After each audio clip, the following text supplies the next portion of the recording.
Thank you so much. It felt really good to, like especially seeing your name on the front page of a newspaper. Yeah, it feels really good, and I feel like I feel really happy that I'm getting recognized for all the hard work that I put in throughout the year. All India rank 3, right? So I will ask the question which is on everyone's mind. What's the secret? What's the secret sauce, Rohan? I would say there is no secret sauce. It's just continuous hard work throughout the year, staying consistent, and yeah, just being throughout, just putting in all you can, and yeah, just as long as you keep putting in your best, I feel that it pays off all the time. What really got you started on this journey? How come you decided, okay, let's do law, let's explore this? How did that happen? When I was like in the last part of my 10th grade, I realized that I don't really like science. So I started exploring to see what other career options are there, especially streams like humanities. Yeah. And my parents and some people I knew introduced me to law. Yeah. And when I first started researching, and I realized that I quite like it. And as I decided to get myself into it, and yeah, as I started reading more and learning more, I realized that I actually enjoy it, and that's when I decided to give CLAT. Right. Now, being a science student myself, I have to ask, like someone who came from science to law, what was it about science that you didn't like?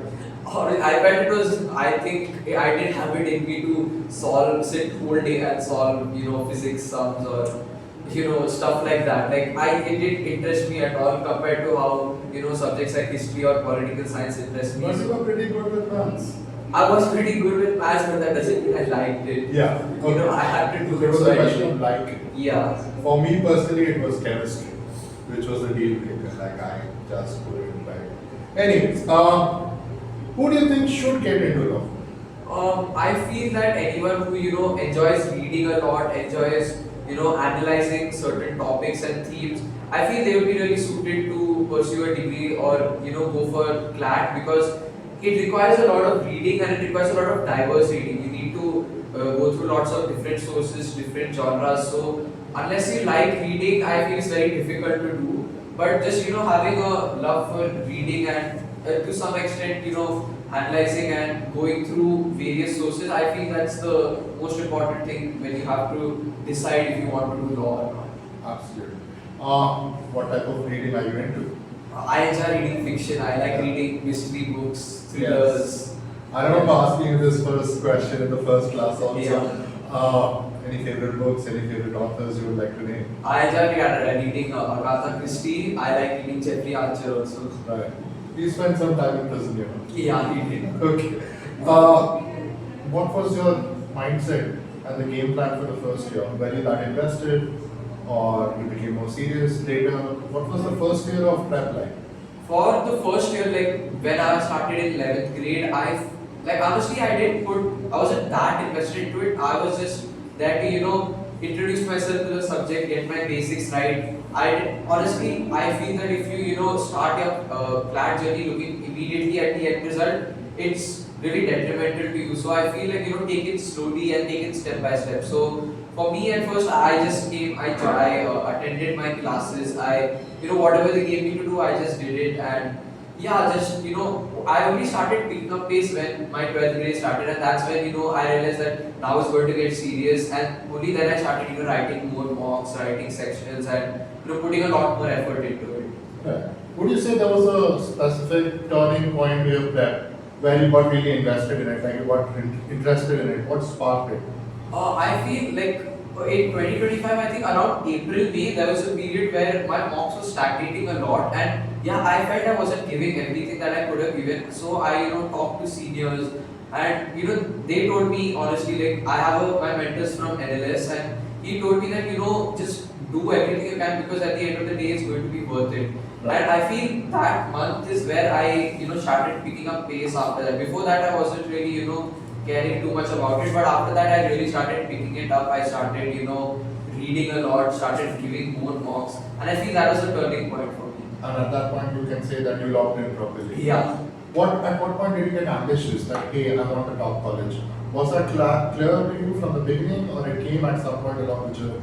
I can't say that at the beginning I didn't really know much about what are the top law schools, do I want to get in here or there. But as I started learning more, as I started talking to more seniors who have lived throughout the whole journey, Right. and I started doing my own research as to what are the best law colleges, because if this is a field I'm getting into, I want to know what is the best college or school to study this. And yeah, then when I started reading, what I realized that NLS Bangalore is the top law school in India.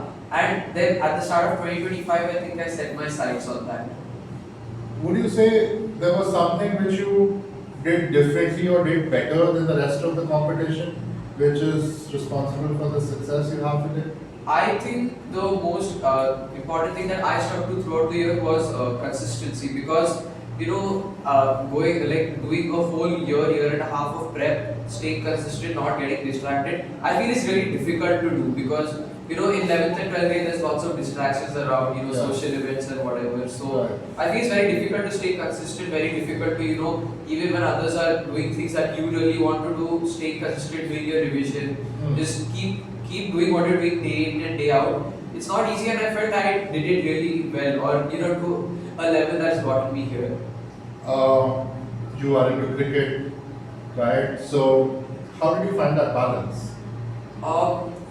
I think throughout my even 9th and 10th grade, I have had to balance studies and cricket a lot, and I feel that whenever I used to play cricket, I would be focused on that, not care about anything else. Right. But when I had time off from there, I would just put it into CLAT, because I feel I got that certain sense of responsibility that now you've played for so much time, and now it's time to put the rest of it into studies. Yeah. And yeah, I feel that cricket also taught me a lot of responsibility, and getting that kind of calmness in you, that you don't get too overwhelmed when you're trying to do 2 or 3 things at once. Your preferred form in cricket is bowling, right? Yeah. Being a bowler myself, what we generally are told that as a bowler you bring a certain degree of aggression to the pitch and to the match and all. Did you translate something similar into your CLAT prep as well, or was it more chilled out? I feel the most that kind of aggressiveness came with my competitive spirit. That I couldn't stand anybody beating me or working harder than me. So I felt that like if I got beaten by somebody in a mock, I immediately like went back into it, and I can't have that feeling that somebody's doing more than me. So Right. I feel that part of cricket really helped me, like it translated into my CLAT journey, and yeah, it really helped. Okay. What would you say are your favorite cricketers? Oh, I like obviously like Virat Kohli, but my favorite bowler is Jimmy Anderson. Yeah. And yeah, I like Because of the swing he generates, or Yeah. what is it? his swing, and he's 40 plus, and he's still Yeah. playing. He was still playing in the international circuit, I and was still going 135 plus. Yeah. Given at that yeah, I age. admire all the Australian quicks. Of course. Okay. Indian quicks? Indian quicks, yeah, Jasprit Bumrah, and yeah, like I really like Zaheer Khan. Absolutely. Okay, so you're a big fan of swing. Yeah. Okay, great. How was Greenwood High as an experience, like co-curriculars, extracurriculars? I think one thing that Greenwood really offers you is good flexibility in your subject selection. So I had history, political science, economics, and mathematics, and I don't think any other school really allows you to mix and match subjects, but Greenwood really allows you to do that. And I feel the teachers were really great, and they were also used to a lot of people writing CLAT, so they were able to give me guidance as well. And I felt it was a really conducive environment, and especially a lot of people from Greenwood were giving CLAT. So I felt like I had my own study group. Right. They were from Greenwood High as well. So you feel that that friendly competition, and like when you're in it together with lots of other people, then it really helps you stay motivated. Do you think any of your knowledge and learnings from political science and all helped you in this journey as well? Yeah, definitely. Especially in the legal section of this year's CLAT, some of the questions were like directly from my political science syllabus. So Right. yeah, so it really helped me be thorough with that. And how about newspapers and other such sources? I used to read just one newspaper. I used to read Hindu every day, and I use the newspaper mainly to get access to diverse sources, because the newspaper puts out so many articles of so many different genres that it's useful for reading and exposing yourself to different stuff that you're going to get from other sources. Yeah. And it also helped, in current affairs it wasn't a primary source, but it helped put my knowledge into like practical application and know what was actually happening in the world around me. And yeah, that really helps give background and context and helps you understand the topic better, because that's what's required for CLAT. And I think every day is the important word there. Yeah. It's just consistency. Staying consistent and doing it every day. How would you recharge whenever you need a break from CLAT prep? Like, do you watch something, movies, TV shows, social media? I used to watch Brooklyn Nine-Nine a lot. Yeah, I didn't watch that many movies, but I used to watch a lot of shows. I used to watch like Modern Family and stuff like that. But yeah, but I used to play a lot of sports also during the evenings whenever I felt like I deserve a break. I should play sports. I should go to the gym. Yeah. So that kind of stuff helps you take your mind off CLAT, and I feel that's also really important. Who's your favorite character from Modern Family, you would say? I like Luke, the I like the senior version of Luke, which is Philly. Yeah. Obviously. Right.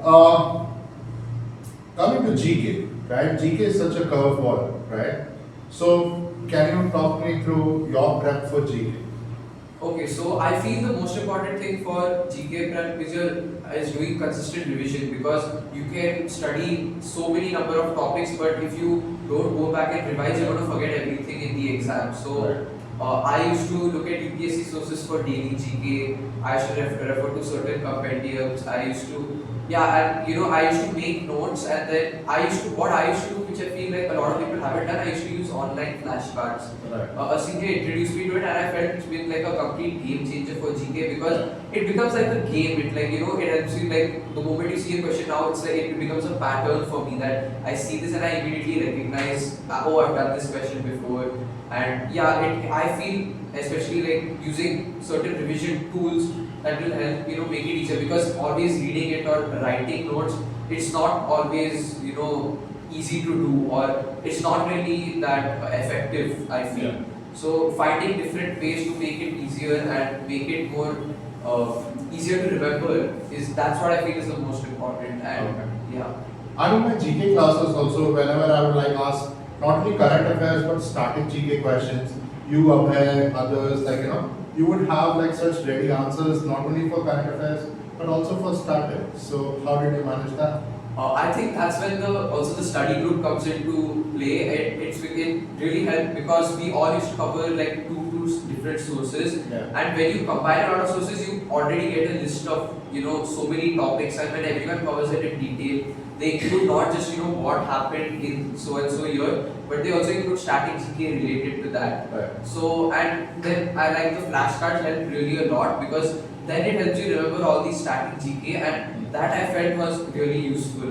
And you can interconnect the topics. Yeah, and when you start interconnecting topics, that's when you really understood it. Like when you put one event and another event and see how they're related to each other. Yeah, that's when you have conceptually understood it. I hope the GK list I provided was not too painful for you. No, it was really useful. We used to use that as one of our sources. Right. Okay.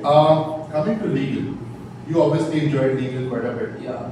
How did you master legal? What are the tricks for mastering legal? Honestly, legal was one of my, I would say worst sections, because it used to be really difficult for me to choose between two, different, very similar options. Yeah. And when I used to see new topics in mocks, it used to really throw me off a lot.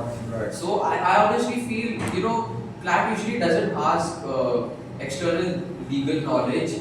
So I mean, this year was a little bit of a change, of course, but I think just more and more practice, because I feel that trying to do too much and go and read this law and that law is just going to make you even more confused on the final day. Right. Because you're only supposed to apply the passage principles into your thinking process. So I feel just more and more practice is, the more mocks you write, the more sectionals you write, I feel that helps. Yeah. How about logic? Logic, this year it was definitely different. It was completely analytical. Right. But English and logic, they're kind of very similar sections, because and they ask slightly different questions related to like themes and tones and whatever. But yeah, just keep practicing. I feel that's where also something like the newspaper can come into play, because when you read, it's not just reading articles passively, it's also reading them and then thinking what kind of questions they could ask, what is the tone of this passage. I think that really, when you start applying these principles into different areas, I feel that really helps, because just writing mocks or sections may not be enough for someone who's really struggling with logical reasoning. Okay, finally coming to maths. Maths. I One never of really. your friends hate maths. Yeah, I don't really like math either. Yeah. But I picked math for 11th and 12th just to stay, connected to numbers, because I just being familiar with long calculations also helps a lot at the end of the day. Right. And I feel that maths is a section in CLAT which is like make or break, because Yeah. if you get those 12 marks, it puts you ahead of so many other people. And yeah, like a lot of people fear what, they just leave it completely, which I don't think is the right thing to do. I feel just if you practice some quant is a subject that you need to practice every day, because Right. otherwise you lose touch with it. So just writing sections of quant every day, just keeping on practicing doing difficult calculations, difficult problems. I feel at the end of the day that really helps. And you can gain like proficiency in it. Yeah. So you can like negate the subjectivity which comes in other areas. Yeah, it's a very objective. This thing is like Correct. you can't really get confused between answer options, because if you do your calculations right, there's just one correct option and the rest are just distractions. Can we know about your study routine, like with the classroom, without the classroom? How was it? So during the first part of my prep, I just used to come to classes, once a week, twice a week, and that's it. I didn't really do much. Sometimes I read the newspaper, but as my 12th grade started, I started getting into it a little bit more. During the summer holidays, I didn't really do much. I used to write maybe 2-3 mocks a week, 2 mocks a week, and I used to maybe do 2 hours of additional study. But I think in August, September, I really picked up the pace. I started putting in 6, 7, 8 hours of study every day, and I used to write 4 mocks a week. Yeah. So I think those last 3-4 months are also really crucial that way, because that's the period when you're supposed to really get into it, ditch everything else, just focus on this for 3-4 months, and yeah, I feel it will pay off.